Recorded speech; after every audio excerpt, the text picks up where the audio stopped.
Obrigado em nome de Jesus. Deus te abençoe. Graça e paz, meus irmãos. Que Deus abençoe sua vida. Eu louvo a Deus pela vida de cada irmão que está aqui, mas muito mais eu quero louvar ao nome daquele que vive e reina para todo sempre, que está no nosso meio. Eu queria que você desse uma salva de palmas a Jesus. Enquanto você o aplaude, diga: santo, santo é o nome do Senhor, digno é o Cordeiro de Deus. Aleluia! Que maravilha! Confesso aos irmãos que eu estava ansioso para estar aqui com os irmãos para pregar a palavra do Senhor. Na semana passada nós falávamos a respeito de um tema bem pesado, o drama de Absalão, nessa série de 5 mensagens sobre família, SOS Família, sobrevivendo aos conflitos familiares. E na semana passada, a quantidade de pessoas que me procuraram depois para falar a respeito de como Deus falou e ministrou ao coração foi tremendo, porque apesar de ter sido uma palavra bem pesada, é palavra de Deus. E tudo aquilo que está na Bíblia nós queremos, amém, irmãos? Tudo que está na Bíblia, aquilo que nos confronta, aquilo que nos assusta até, nós queremos da parte do Senhor. Tudo que vem da parte do Senhor. E alguém me abordou no final do culto na semana passada e disse: pastor, eu acho que Davi está se revirando no túmulo agora, porque aquele que era conhecido segundo o homem segundo o coração de Deus, deve estar com raiva de você hoje. Mas é a vida dele, importante que fala conosco agora. E você também que nos acompanha de casa, ou que vai nos assistir mais tarde, que o Senhor fale ao seu coração poderosamente. Hoje nós vamos falar sobre a síndrome de Adão. Eu soltei um vídeo nos grupos da igreja tem pouco tempo, e um tipo de resumo sobre o que nós iremos falar hoje, mas agora de uma forma um pouco mais ampliada. Abra a sua Bíblia em Gênesis capítulo 3, versos 1 até o 13. Gênesis 3, versos 1 ao 13. Eu também já quero glorificar Deus, porque nossa querida pastora Clédes, por quem nós oramos, já está bem, já está caminhando, já fazendo aquele exercício que todo operado faz, né? Já está fora da UTI, já está no quarto. Glória a Deus por isso. O Senhor deu uma boa recuperação.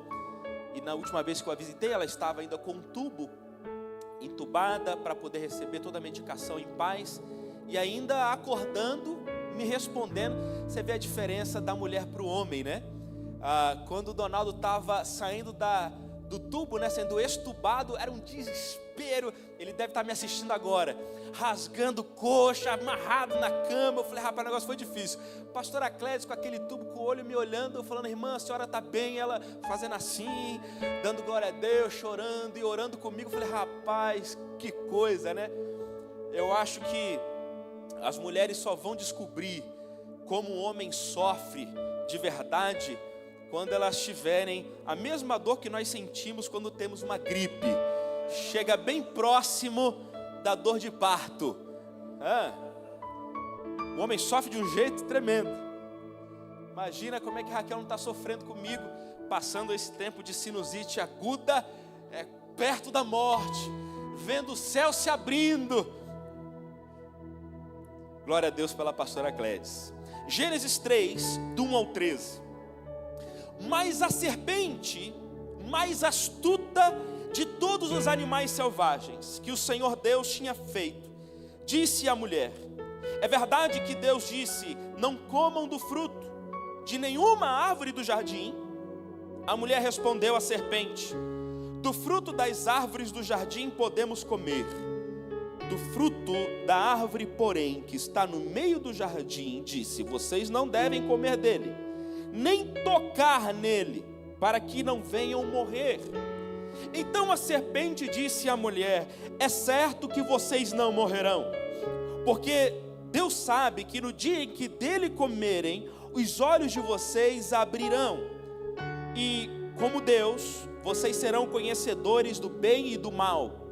Vendo a mulher que a árvore era boa para comer, agradável aos olhos e desejável para dar entendimento, tomou do fruto e comeu, e deu também ao marido, e ele comeu.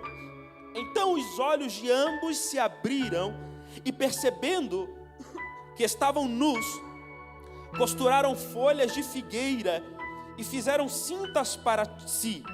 E ao ouvirem a voz de Deus que andava no jardim, quando soprava o vento suave da tarde, o homem e sua mulher se esconderam da presença de Deus entre as árvores do jardim. E o Senhor Deus chamou o homem e lhe perguntou: aonde você está? E ele respondeu: ouvi a tua voz no jardim, e porque estava nu, tive medo e me escondi. Deus perguntou: quem lhe disse isso? De que você estava nu? Você comeu da árvore da qual ordenei que não comesse? Então o homem disse: a mulher que me deste para estar comigo, ela me deu da árvore e eu a comi. Então o Senhor disse à mulher: o que foi que você fez? A mulher respondeu: foi a serpente que me enganou, então eu comi. Até aqui. Síndrome de Adão e Eva. Deixa eu ficar só com Adão aqui, na culpa, né? A síndrome de Adão. Eu falo desses casos onde transferimos culpas, transferimos responsabilidades. Freud, um psicanalista judeu, não foi o primeiro, mas foi alguém que fala desses mecanismos de defesa que nós temos, que nós seres humanos utilizamos, que quando algo nos desagrada, quando algo nos cai mal ao coração, nós usamos para nos defender. São esses ajustamentos da alma, que quando algo nos incomoda, quando alguma coisa nos faz mal, quando alguma coisa fala ao nosso coração de maneira dolorosa, a nossa tendência é nos livrar de certa forma. E não quero ficar falando de psicanálise aqui, mas Freud, ele fala sobre muitos mecanismos, e entre esses muitos mecanismos, temos 5 principais, das reações que nós temos quando alguma coisa nos incomoda, internamente. Sentimentos que nos incomodam, reações que nos incomodam, palavras que nos incomodam. Nós temos muitas reações de defesa, mas quero trazer 5 principais. A primeira é a repressão, é guardar, esconder, fechar. Segunda é regressão, é voltar atrás, é dar passos atrás. Terceira, projeção, que é exatamente sobre isso que nós vamos falar. A quarta, formação reativa, é você reagir sem pensar. E em quinto lugar, a sublimação, é você abstrair a tudo, fingir que não acontece. E hoje eu quero falar apenas de um desses mecanismos que Adão e Eva utilizaram, que é a projeção. É um mecanismo de defesa para lidar com aquilo que incomoda. É projetar em outra coisa, ou em outra pessoa, ou em alguma circunstância, aquilo que nos incomoda. É transferir para algo ou para alguém, alguma coisa fora que a gente não gosta, porque não queremos olhar para dentro. É afastar-se de tudo que nos incomoda. Projeção é colocar a culpa em alguém, porque não queremos assumir coisas em nosso interior. Por exemplo, é natural, na maioria das vezes nas famílias, e não precisa dar glória a Deus nem dizer fala a Deus aí não, quando o casal está lá discutindo, e aí o marido vai reclamar para a mulher, E a mulher fala assim: eu só reagi dessa forma por tua causa, porque você come meu juízo. Amém, irmãos? Da mesma forma, as mulheres: mas eu só reajo dessa maneira porque você faz tal coisa, e é assim, a culpa sempre é tua. Mas no fundo, a gente quer sempre justificar a nossa falta de prudência, sempre queremos justificar a nossa inconstância, projetando no outro a raiz das nossas más ações. É aquele que não consegue manter um relacionamento com ninguém porque ninguém presta, porque o pirilampo de Jesus é perfeito ou perfeita demais. O problema está sempre no outro. O mundo é cruel demais para mim. Eu não caibo nesse mundo que é terrível. Eu sou um anjo de candura. O problema não está aqui, o problema está fora. Semelhante também a reações ministeriais, por exemplo. O problema ou é a igreja, o problema ou é a circunstância da vida, ou é o pastor, ou é o líder, ou é o momento que eu estou vivendo. Mas o problema da minha fraqueza ministerial e espiritual não é de um coração frágil, não é de uma fé fraca, não é da minha falta de base espiritual. O problema sempre é de alguém. Talvez você conheça alguém por aí que nunca consegue firmar na presença de Deus, porque no púlpito só tem hipócritas. Não é assim que a gente escuta por aí? Não, porque na igreja só tem mentirosos.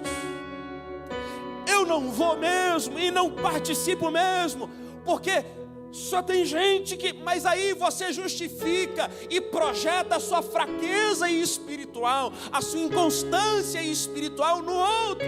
Por quê? Porque isso alivia quando você olha para dentro e vê que você é um fraco ou uma fraca, que você não tem base espiritual. E é difícil querer encarar isso, encarar que verdadeiramente falta conversão. Está duro, irmãos.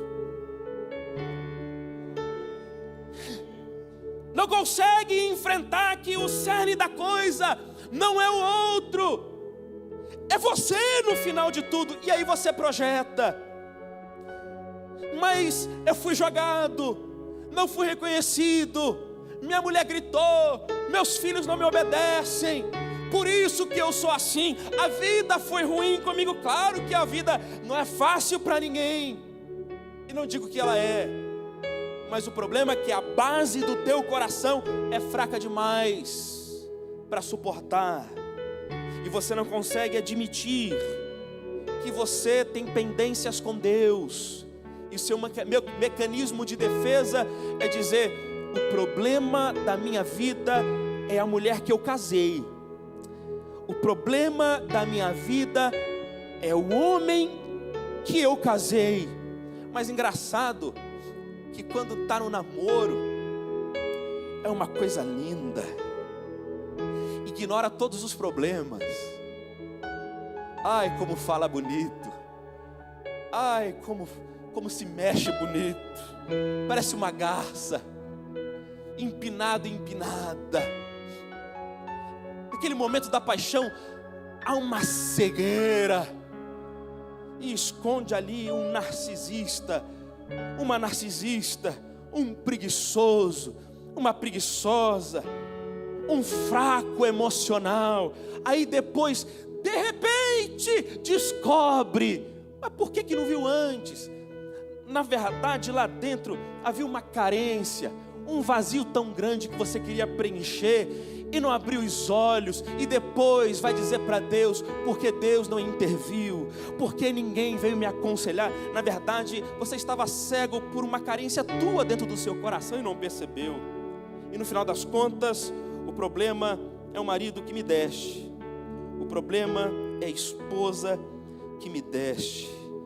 Para quem vive de projeções, para quem vive de transferências. Nunca ninguém é perfeito, nunca ninguém é bom demais. Para quem vive achando que o problema está sempre no outro, essa relação chega a ser doentia, porque você sempre será culpado para quem projeta. Você sempre será um problema ou uma problemática para quem projeta as próprias falhas em você. Você nunca será perfeito para quem não consegue olhar para dentro e enxergar que dentro dessa pessoa existem pendências, mas que tem vergonha de encarar as próprias pendências. É melhor colocar no outro esse problema e essa falha. E aí de repente você vê pais tratando filhos como se fossem amiguinhos de escola, porque não consegue admitir que tem um sério problema de rejeição. E aí se o filho chorar e olhar torto para o pai ou para a mãe: ô meu filhinho, não fica triste com papai e mamãe não, é para o teu bem. Claro que os tempos mudaram. Os tempos mudaram, claro, né? Mas pai é pai, mãe é mãe, filho é filho. Cada um tem o seu papel dentro de casa. O problema é que às vezes a gente quer se relacionar com os filhos e dar aquilo que nós não tivemos e projetar neles a ausência que nós temos, e criamos um grave problema para o futuro. Semelhante a um pai e uma mãe que viveram em miséria e de repente conseguem uma vida melhor, a primeira opção que o pai e a mãe têm é dar tudo para os filhos. Tenha tudo. Trabalhar para quê? Se esforçar para quê? E aí vai criando em parte desses traumas da vida que nos ensinam a viver. Aliás, irmãos, trauma é coisa boa. Como assim, pastor? Uma coisa boa. Se você não ouvisse um grito do seu pai e da sua mãe quando você estava na frente de uma faixa de pedestre, certamente você haveria passado e um carro haveria passado por cima de você. Mas porque você não foi? Porque alguém gritou com você e disse: não vai. Se você for, você vai morrer. Esses gritos que a vida dá marcam limites. O problema é que Adão e Eva não queriam admitir que o problema não tinha a ver com a esposa, com o marido e nem mesmo com Deus. O problema eram eles. Adão coloca a culpa na mulher, e eu vou além. Diz: a mulher que o Senhor me deu. O que ele estava dizendo aqui? Que o problema não era a esposa que Deus tinha dado, que o influenciou para comer do fruto da árvore. E nós sabemos que ele foi colocado por ser cabeça e governar. A primeira coisa que ele tinha que ter feito ali era ter administrado o coração de Eva, dizendo: Eva, não vamos comer desse fruto porque o Senhor mandou. O Senhor disse: não dê voz à serpente. O problema aqui não foi Eva, o problema foi da fraqueza de Adão. E essa falta de firmeza de Adão fez com que agora colocasse culpa na mulher, transferindo responsabilidades que Deus deu a ele. E quantos homens estão assim hoje? Transferem responsabilidades para a sua esposa que deveriam estar sobre eles. Mulheres, fala a Deus aí. Vou deixar você desabafar hoje. Responsabilidades que eram para ser deles. E aí você tem uma mulher cansada, quebrada, porque o homem não se pronuncia para nada. Bananão, fraco, a casa está caindo, a casa está desmoronando, e ele que deveria ser um alicerce está falando: mulher, vai lá, resolve lá, é contigo. O filho está quase dando na cara da mulher. Ele fala: é coisa de criança, isso aí é coisa de adolescente. E empurra para a mulher um sacerdócio que não é dela. E aí depois está a mulher fraca, com aquela cara de maracujá de gaveta, delegado da Polícia Federal, que não quer nem olhar para o marido. Mas por quê? A culpa é a mulher que me deixa? Não! Você transfere para ela uma responsabilidade tua. Você deveria ser o administrador do coração dela, mas você permite que o mundo faça isso. Não compete ao pastor ter que fazer todo dia um gabinete com a sua esposa para poder acalmar o coração dela por uma irresponsabilidade sua. Meu Deus, que pesado.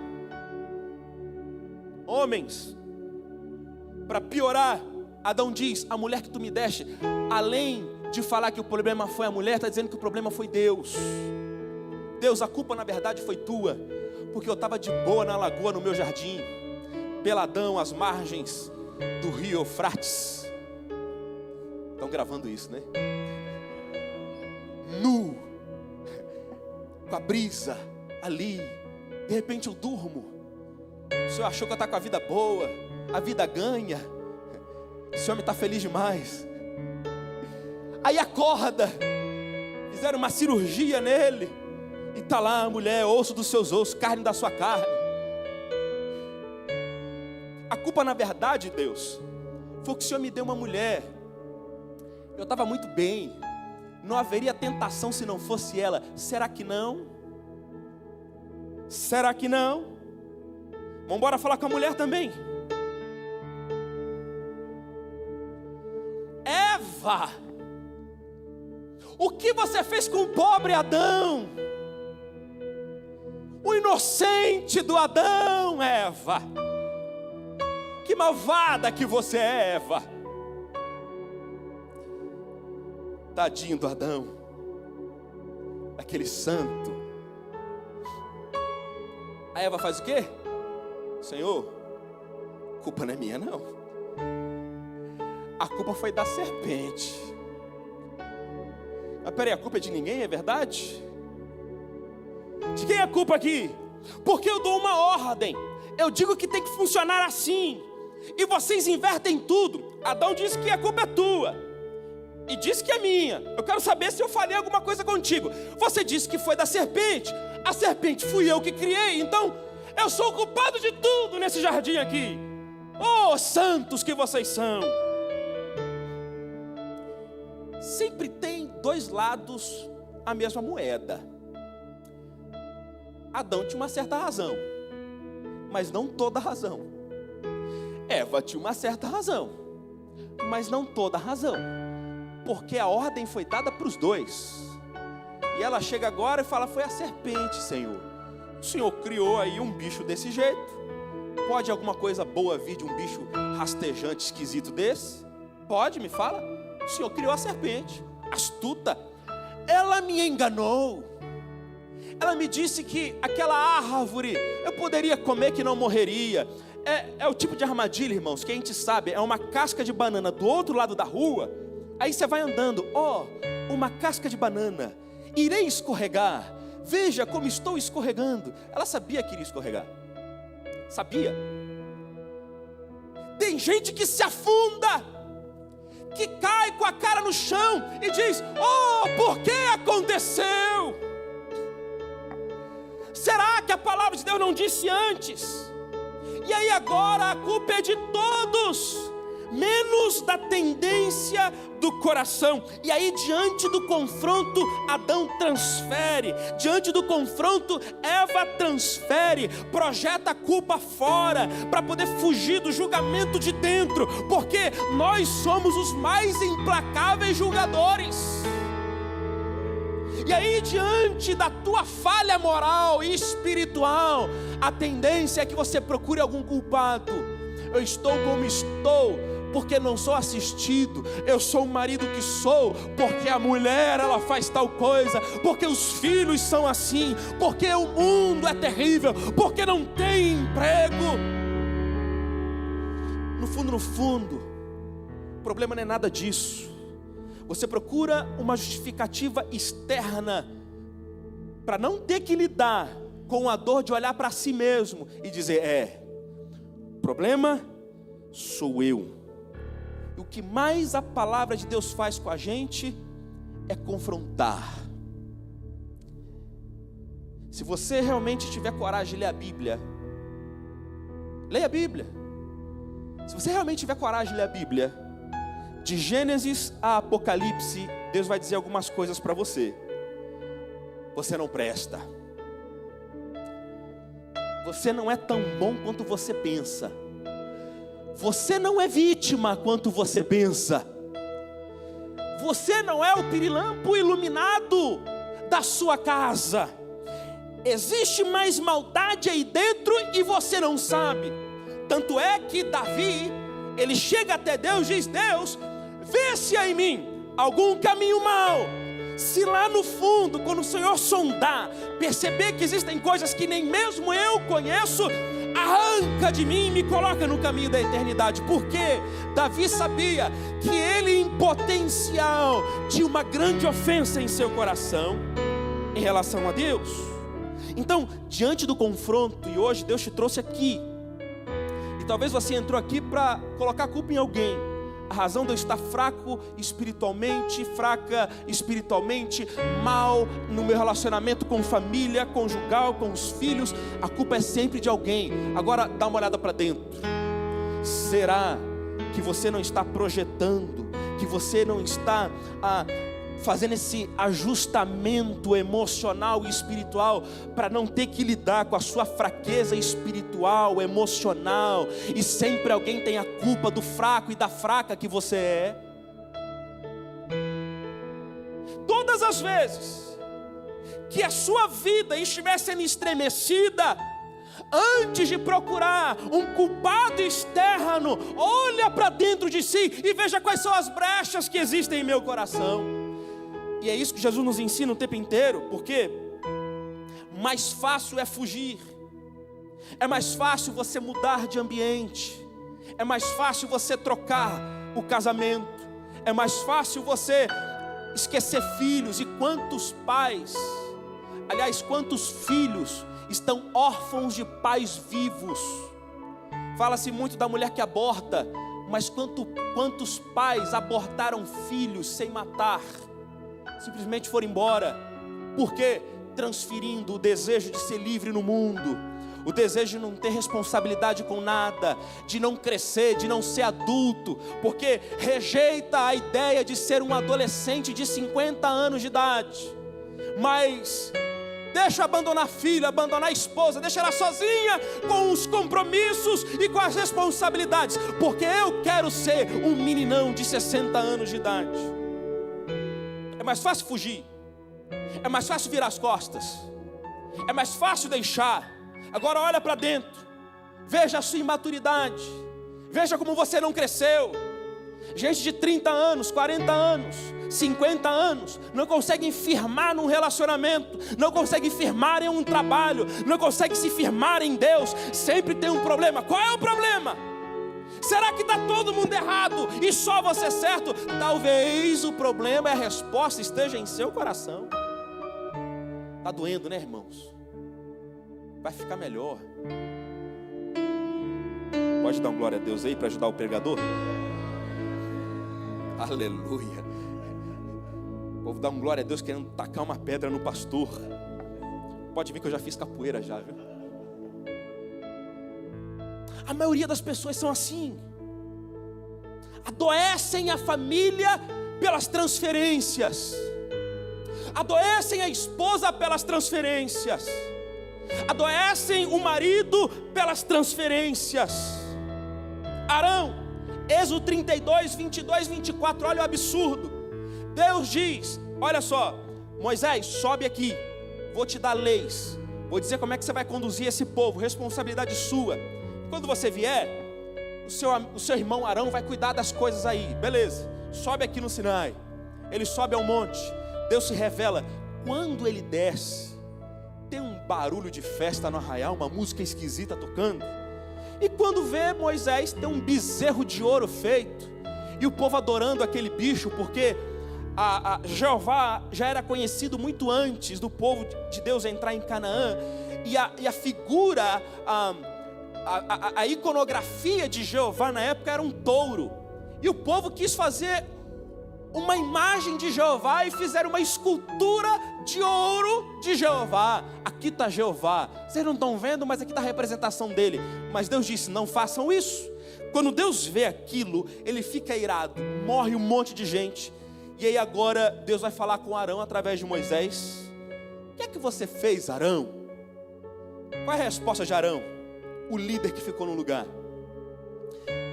Deus, Moisés, tu conheces esse povo, que povo terrível, inclinado para o mal.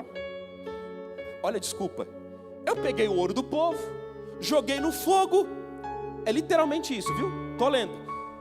Eu joguei no fogo o ouro e saiu esse bezerro.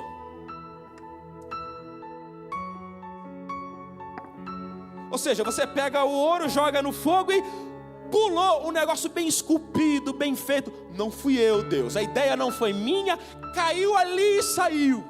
Produto do acaso. Arão, o homem escolhido para ser o maior sacerdote, um homem escolhido para falar frente a frente com Deus, não era capaz de dizer, Deus, o problema fui eu, idólatra, o problema era o meu coração fraco, que quando ouviu a pressão do povo, tremeu o coração, não confiou em ti, eu voltei atrás, fiz o que eles queriam. Não. Arão, o problema não foi o povo, Arão. O problema, Arão, não foi o acaso, que de repente alguma coisa aconteceu. O problema, Arão, é você, é o teu coração fraco. Você não conseguiu permanecer na minha palavra, você não conseguiu permanecer na minha ordem. Nem 40 dias Deus já tinha festa para outro Deus, para outro bicho, seja lá o que for. Você desobedeceu uma ordem expressa. O problema, Arão, não foi o acaso. O problema, Arão, não foi a conjuntura de um povo idólatra. O problema, Arão, é o teu coração, Arão. Saul, 1 de Samuel 15, 20 e 21. Deus diz, Saul, pega o povo de Israel, lute contra os amalequias, mata todo mundo, não deixa ninguém aí. Aí ele desobedece, porque tinha muito boi, tinha muita ovelha, e é dinheiro para o povo. Saul, o que você fez, Saul? Eu falei, era para acabar com tudo, não deixasse nada. Deus, eu te obedeci, não peguei nada. Mas o senhor sabe como é que é o povo? O povo tomou o despojo. Povo? Mas você é o líder, Saul. Tenho nada com isso. Não, Saul, você devia ter dado a ordem. Você é o rei, não põe a mão em nada mesmo não. O povo pegou e você vai usufruir. A culpa não é do povo. A culpa não é do coração deles, é o teu coração, Saul. A culpa, Saul, é da tua maldade, Saul. Irmãos, escute isso, o nosso coração é terra fértil para egolatria. Vou repetir, o nosso coração é uma terra fértil para egolatria.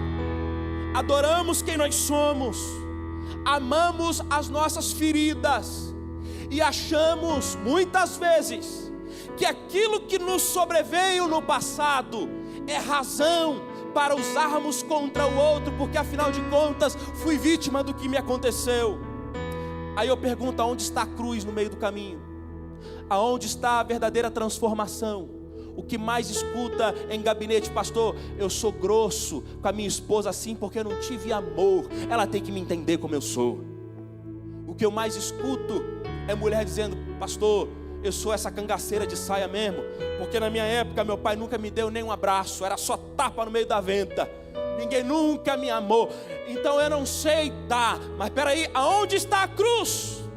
Jesus disse, um novo mandamento vos dou, que vos ameis uns aos outros, conforme eu vos amei. Qual era o primeiro mandamento?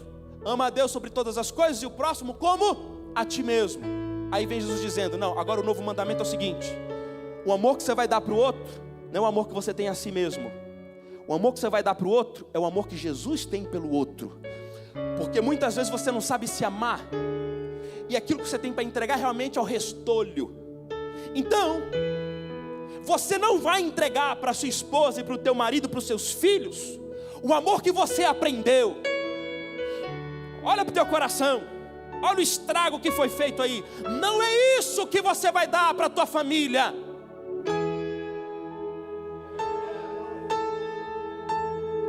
Vou repetir, não é isso que você vai entregar para os seus. Jesus disse, o novo mandamento é, versão da hora e atualizada, o amor que você dará ao outro é o amor que Cristo demonstrou que você daria a Ele. E qual é o amor que você vai dar? É um amor que é paciente, é um amor que se entrega, é um amor que ama, é um amor que dá uma nova chance, é um amor que abraça, é um amor que tem misericórdia, é um amor maravilhoso e eterno. Mas enquanto você não olhar e ver que dentro de você existe uma maldade incalculável, você jamais vai entender que você precisa fazer um recálculo de rota e utilizar um outro tipo de amor, porque o que você tem hoje não presta. Você já percebeu que lugar nenhum, para alguns crentes, lugar nenhum é bom o suficiente para ele? É porque lá dentro do coração tem uma falta tamanha, um buraco tamanho no coração, que não se sente bem em lugar nenhum, porque ou ninguém é bom o suficiente, ou ele não é bom o suficiente para ninguém. Será que a culpa está fora? Ou é uma insegurança interna absurda? Irmãos, é necessário discernir, porque o nosso coração sempre tem um trono disponível para nós mesmos, dizendo: me agrade, me dê sacrifícios, me adore, regue a mágoa, regue a sua cultura aprendida, regue isso. Aí a Bíblia vem dizer quem nós somos e o que nós temos por dentro. Pastor, todo mundo em toda igreja que eu vou diz que eu sou sacerdote, que eu sou jardim regado, que eu sou mais que vencedor. Sim, diz isso, mas depois da cruz. Mas antes disso, saiba que Gênesis 6:5 diz que o teu coração é cheio de maldade. Saiba que Gênesis 17:9 diz que você não é confiável. Eclesiastes 9:3 diz que dentro do teu coração tem maldade, loucura e morte. Jeremias 17:9 diz que você não é digno de confiança. Romanos 3:10-12 diz que não há um justo sequer nesse mundo. Salmo 51:5 diz que você nasceu na iniquidade. Romanos 7:18 diz que em nossa carne não habita bem algum. O problema não está fora, o problema está aqui. O problema está aqui. E semana que vem eu vou falar a respeito de um coração convertido aos pais e o coração dos pais convertidos aos filhos. Porque a carência hoje não é de membros de igreja com carteirinha de membros. A carência hoje é de gente convertida a Jesus e coração convertido aos seus filhos, esposa e marido. Ui, que pesado. O problema não está fora, o problema está dentro, na maioria das vezes. Meu mestre, é isso mesmo. Você vê quando o músico está ligado na palavra, né? Vai junto. O problema está dentro, não está fora. O problema não é de Deus. Não é que Deus foi mal para você. E quanta gente desanima na fé dizendo: por que Deus?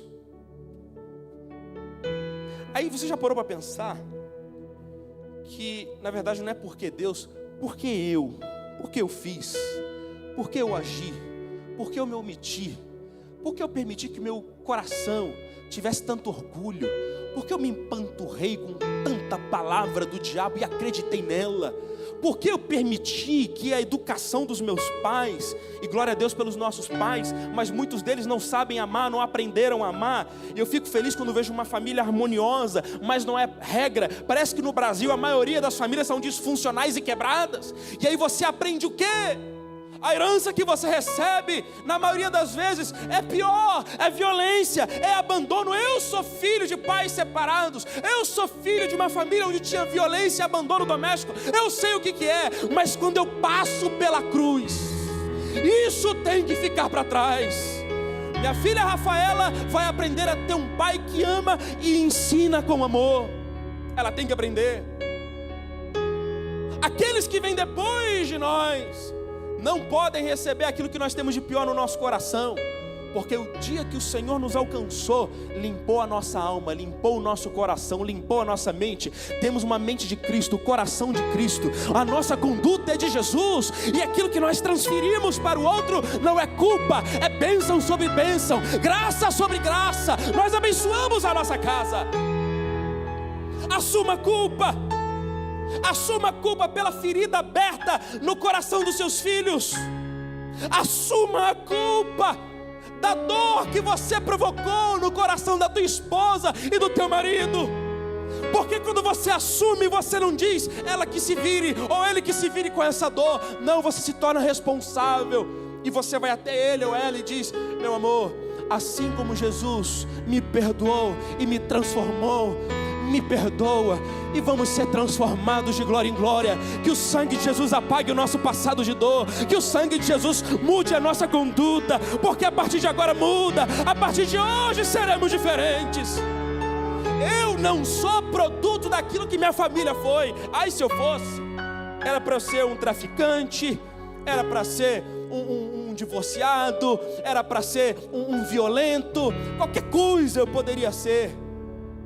E eu oro todos os dias: Senhor, me mantenha firme, porque sem Ti eu sou uma bomba relógio. Como eu falo sempre, até a irmã Maristela, sem o Espírito Santo não ia prestar não, né, minha irmã? Não ia prestar não. Busque. Alguém concordou, viu? Busque o Senhor. Busque o Senhor. Porque quando o Espírito Santo vem, a gente olha menos para fora e passa a olhar mais para dentro. E aí, quando a gente olha para dentro, não é porque Deus quer matar a gente, não é porque Deus quer ferir a gente, não. É para cumprir aquilo que está escrito em Ezequiel 36, 26 em diante. Eu vos darei um novo coração, porei em vós um espírito novo. Tirarei de vós o coração de pedra, e eu colocarei em vós um coração de carne. Porei em vós o meu espírito, e farei com que andeis em meus estatutos, e guardarei as minhas palavras. Eu trocarei o vosso coração. Deus quer que você olhe para dentro. Não é para escapar daquilo que Ele quer fazer com você, porque hoje é tempo de graça para a tua vida. Escute, hoje é dia de graça para a tua vida.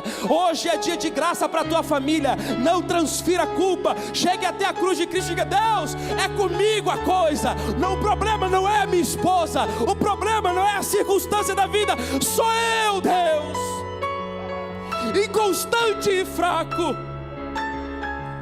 Você que não consegue lidar com a sua própria fragilidade e quer se afirmar em sua casa. E quantos homens, deixa eu falar de novo com os homens aqui, quantos homens fracassam na rua, fracassam na vida, e querem se sentir mais homens dentro de casa, tratando mal a esposa, sendo um carrasco dentro de casa, porque talvez subjugando a esposa, e até usa versículo bíblico, dando uma interpretação das mais esdrúxulas do mundo, para submeter a esposa em humilhação, para pelo menos ali dizer: eu sou homem de verdade.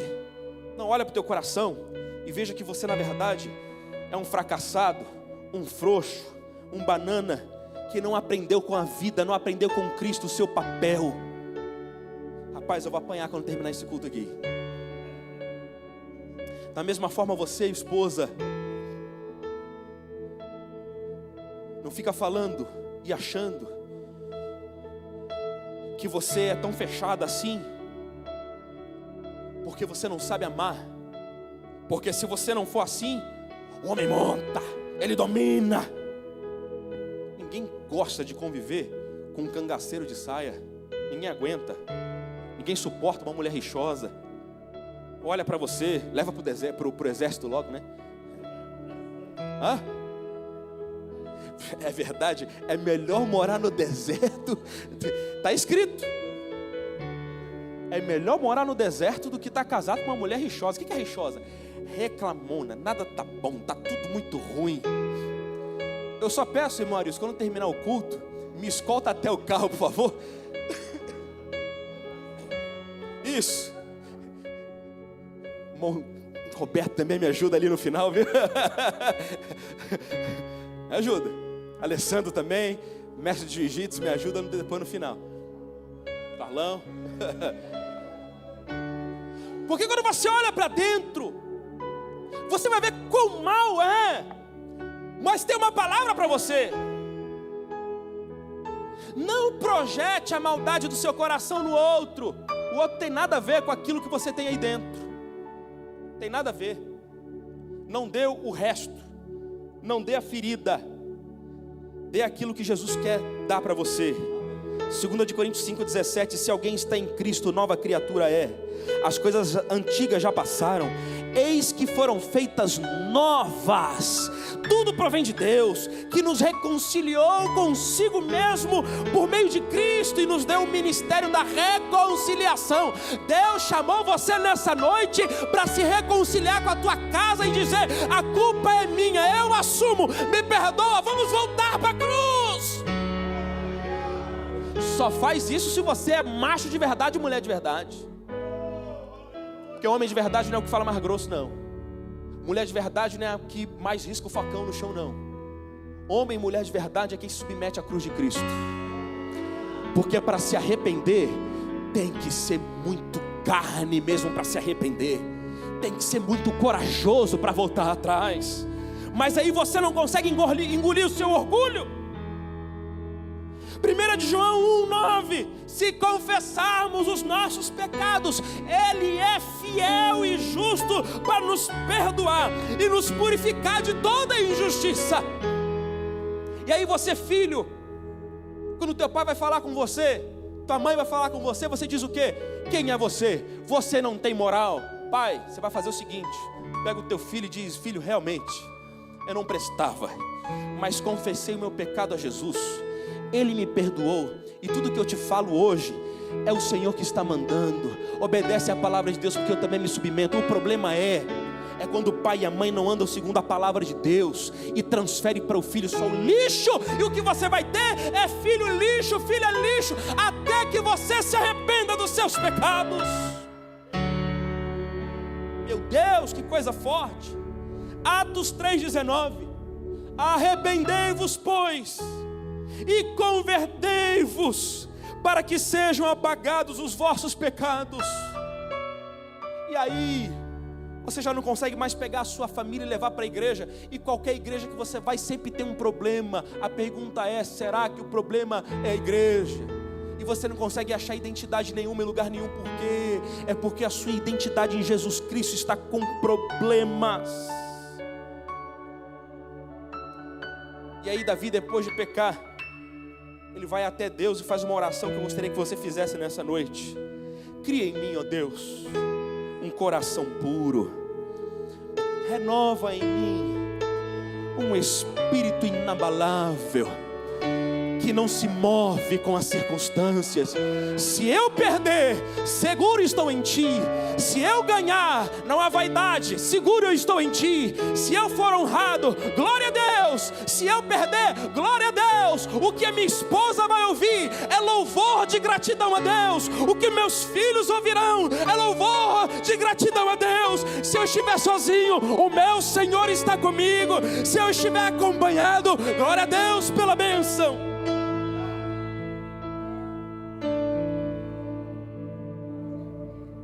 Toma posse dessa nova natureza, que a gente fala muitas vezes de boca, mas não vive essa nova natureza. Porque frequentar a igreja, como eu disse, não garante a você mudança nenhuma. 5 dias de família não vai mudar a sua família. Sinto lhe dizer, você pode fazer todos os retiros do seu mundo, só vai dar uma uma cosquinha no seu coração. O que muda de verdade o coração do homem, da mulher e dos filhos é o que diz Ezequiel 18:30: arrependei-vos e convertei-vos de todas as vossas transgressões. E não é para você catucar o seu marido agora, não é para você dar uma cotovelada na sua esposa, é para você dizer: Senhor, eu tenho dívidas, eu tenho falhas, e infelizmente eu coloquei isso sobre minha família. Eu já nem olho mais para a cara da minha esposa e para os meus filhos, porque minha frustração interna está tão grande, minha dor é tão grande, que eu estou me distanciando, estou indo embora, a vida vai passando, é como se eu fosse um fantasma dentro de casa. Casais que nem se olham mais, filhos que já viraram fantasmas dentro de casa, porque é mais fácil ignorar que tem algum problema do que confrontar esse problema. Deus chamou você aqui nessa noite para uma tarefa bem difícil. É dar uma olhada no seu coração e ver que realmente o problema não está fora, está aqui. E é tão ruim pensar que nós somos o problema, não é verdade? É tão ruim pensar que o problema sou eu. É tão ruim ter que humilhar. Mas a palavra diz: humilhai-vos diante da potente mão de Deus, e Ele ao seu tempo vos exaltará. Pai, mãe, marido, mulher, filhos e filhas, tem uma proposta para fazer nessa noite. A proposta de 2 Crônicas 7,14. Se meu povo, que se chama pelo meu nome, ou seja, que diz que é meu povo, esse povo que fala com a boca que é meu povo, que carrega meu nome, se você se humilhar,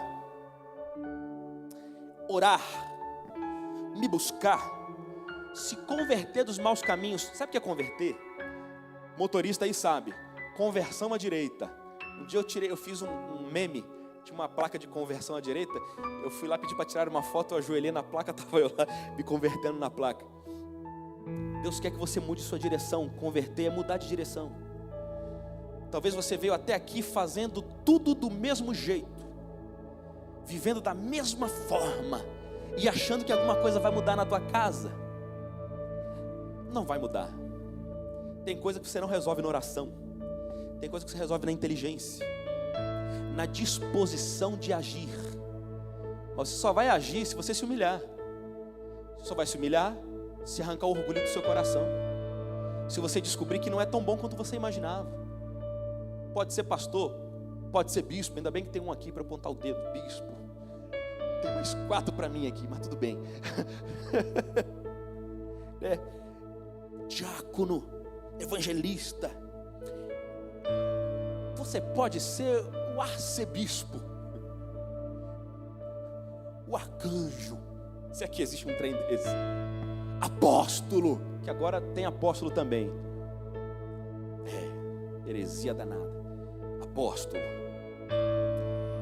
Mas teu coração é tão carne como o meu, é tão pecador quanto o meu, tão carente de Deus quanto do Fernandinho Beiramar. É a mesma coisa. A única diferença é na presença de Jesus ali. A única. E você veio aqui agora, nada mais, nada menos do que pegar a tua família e chegar aos pés de Jesus e dizer: sou eu, Senhor, sou eu, sou eu. Porque nas relações familiares, muitas vezes o orgulho impera, as defesas. Eu falei de uma coisa só aqui, que foi a transferência de culpa. Mas e a reatividade? Também. O que não falar também, o que não dizer também, da repressão. Você reprime tudo, não conversa com nada, de repente teu coração está podre por dentro. E aí quando solta, o que sai é imundície. aí você não obedece o que a palavra te diz. Não permita que o sol se ponha sobre a sua ira, ou seja, não deixe um dia inteiro passar e você ainda tem pendências com o outro para resolver. Irmãos, deixa eu dizer, tem casais que carregam pendências de anos, décadas, filhos que carregam mágoas de décadas, ódios implacáveis, como Absalão da semana passada. Qual que é a saída, pastor? Arrependimento. Não tem outra saída para você. Quem quer se arrepender nessa noite aqui? De verdade. Vou pedir que você fique de pé comigo agora. E você vai pedir para Deus me dar uma visão para que eu possa me enxergar. Enxergar minha própria maldade.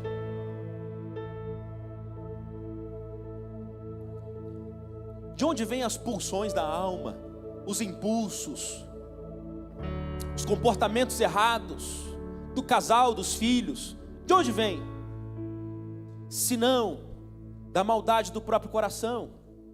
É o que está escrito: ninguém é tentado assim por Deus ou por qualquer outra coisa, se não é tentado segundo as concupiscências. Da onde? Alguém pode completar? É da onde? Do próprio coração. Uma vez eu passei na frente de um quartel do exército que tenho, e estava escrito lá: vencendo-te vencerás. Que palavra maravilhosa. Se você conseguir dominar o teu coração, tua família vai ter o melhor de você. Você vai receber o melhor. Não há nada melhor do que uma família de joelhos diante da cruz de Cristo, dizendo: Senhor, me perdoa. Não há nada melhor do que um marido e uma esposa que para de transferir as culpas. Não, olha para aí, como é que o teu coração está cheio de carências. Não põe a culpa em ninguém não. Você não conseguiu lidar com o abandono, você não conseguiu lidar com a fraqueza, você não conseguiu lidar com a sua falta de força, você não conseguiu lidar com isso, e agora você quer botar a culpa em todo mundo, se afirmar na tua casa. Você, esposa, está fazendo a mesma coisa. Aí no final de contas ninguém se entende. Sabe por quê? Teu coração está tão orgulhoso, tão cheio de razão, e Deus está te dizendo: não tem razão nenhuma aí. Arrependa-te, homem, arrependa-te, mulher. Volte ao primeiro amor para viver o primeiro amor conjugal. Volte ao primeiro amor para voltar a amar os seus filhos e o coração então se converter. No fundo, você sabe que você não aceita e reclama, é porque teu coração é orgulhoso. Teu coração precisa de conversão. Lógico, irmãos, eu não estou sendo leviano, dizendo que as circunstâncias da vida nos abatem, nos colocam para baixo. Eu estou dizendo que essas marcas só ficam pela tendência maligna do nosso coração. E todas as vezes que o diabo colocar uma seta no teu coração, vai até a cruz de Cristo e diz: Senhor, apaga essa ferida. Critique cada palavra e coloca diante de Cristo e fala: eu não sou o que foi dito, eu não serei aquilo que eu herdei, eu não serei esse tipo de pessoa, eu serei novo, nova criatura. Eu não vou entregar para minha esposa aquilo que eu recebi de outros, eu não vou entregar para os meus filhos e para o meu marido aquilo que eu recebi de outros, do mundo, da minha família. Eu darei para os meus aquilo que eu recebi de Jesus: um amor sem tamanho, perdão sem tamanho, comunhão eterna. É isso que eu irei entregar.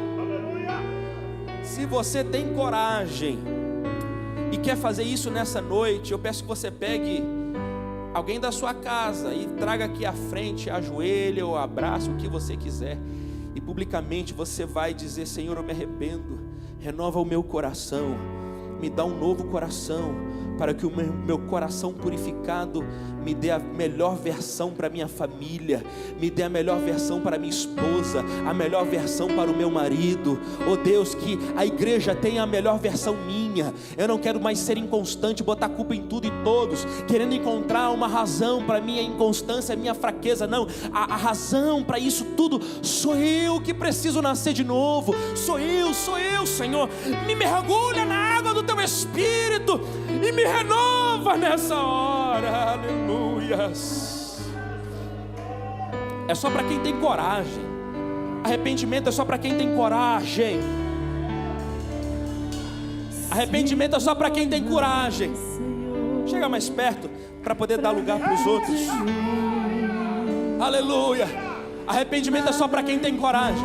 Diga não à síndrome de Adão. Olhe para a tua casa, como a tua ausência tem feito mal para os seus filhos. A culpa não é da rebeldia deles, é a tua ausência. Olha para isso. A culpa da sua esposa está com a cara como está. Olha como você também é com ela. A culpa do teu marido ser como é, porque também falta do teu abraço. Assuma a tua dor, assuma. E vai até a cruz de Cristo hoje, porque tem uma nova vida para você. Vai até a cruz de Cristo e diga: Senhor, o meu coração precisa de Ti.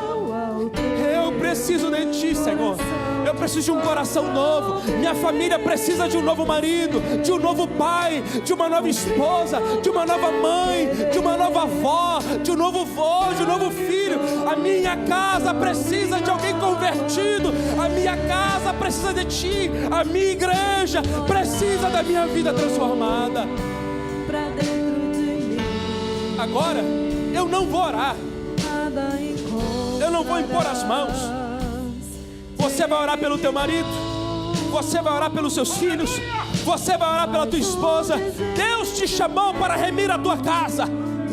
Não transfira a tua responsabilidade para mim. Eu sou só teu guia, mas quem pratica é você. Não transfira a criação dos seus filhos para a escola. Não transfira a criação da tua casa para o colégio ou faculdade. Não transfira o sucesso do teu casamento para mim. Não é meu. A responsabilidade é tua. Se você não consegue sequer conversar com a tua esposa, se você não consegue sequer falar com o teu marido, tem um tempo de qualidade de conversa, é porque teu coração está podre e precisa de arrependimento. No fundo você não é tão bom. Você não é vítima. Essa mentira que o diabo disse que você é vítima, não toma posse. Não é. Você precisa se fragilizar diante do Senhor agora. Você que não veio, ore também pela tua família. Abençoa a tua casa nesse momento. Vou pedir que os pastores e evangelistas imponham as mãos sobre essas famílias, porque é um novo começo vindo sobre a vida de vocês nessa noite. Recomeça, ó Deus, com seus filhos agora. Recomeça, ó Deus, com seus filhos agora, meu Pai. Recomeça debaixo da cruz, sem explicações, sem desculpas.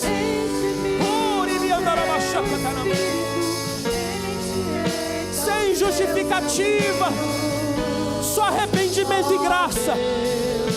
Sem justificativas, só amor e graça. Sem justificativa, só arrependimento.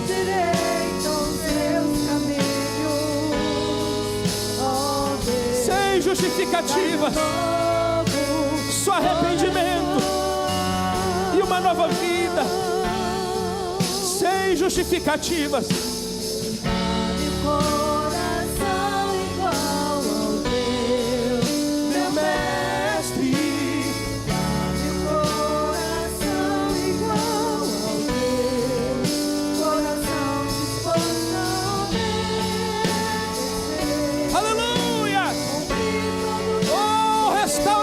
Hoje, restaura casamentos, restaura, Deus, a comunhão na família, restaura, Jesus,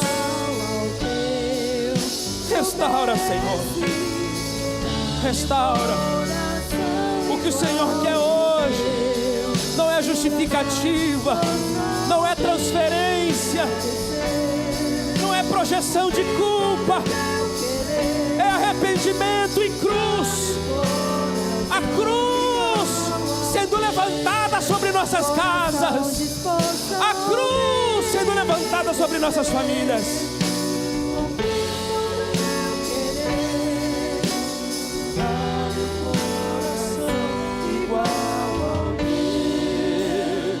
Alguém no nosso meio ouviu essa palavra e quer entregar sua vida a Jesus ou retornar aos caminhos do Senhor, reconhecendo que você precisa se arrepender dos seus pecados, que o problema é o coração que precisa nascer de novo. Se alguém quer retornar aos caminhos do Senhor com toda sinceridade, faz um sinal com a sua mão que eu quero poder orar por você hoje. Alguém no nosso meio: pastor, eu quero retornar, eu estive fora, eu quero entregar a minha vida a Jesus mais uma vez. Se tiver alguém, só sacode. Como tem muitos irmãos adorando aí ao Senhor, faz um sinalzinho mais expressivo para eu ver onde é que você está, para eu poder orar por você. Se não há ninguém, o Senhor te deu uma chance de restauração total do seu coração. Você pode dizer glória a Deus? Aleluias. O maior conselho que eu vou te dar: vai para casa, ama a sua família de todo o seu coração. Você não precisa conquistar o mundo inteiro.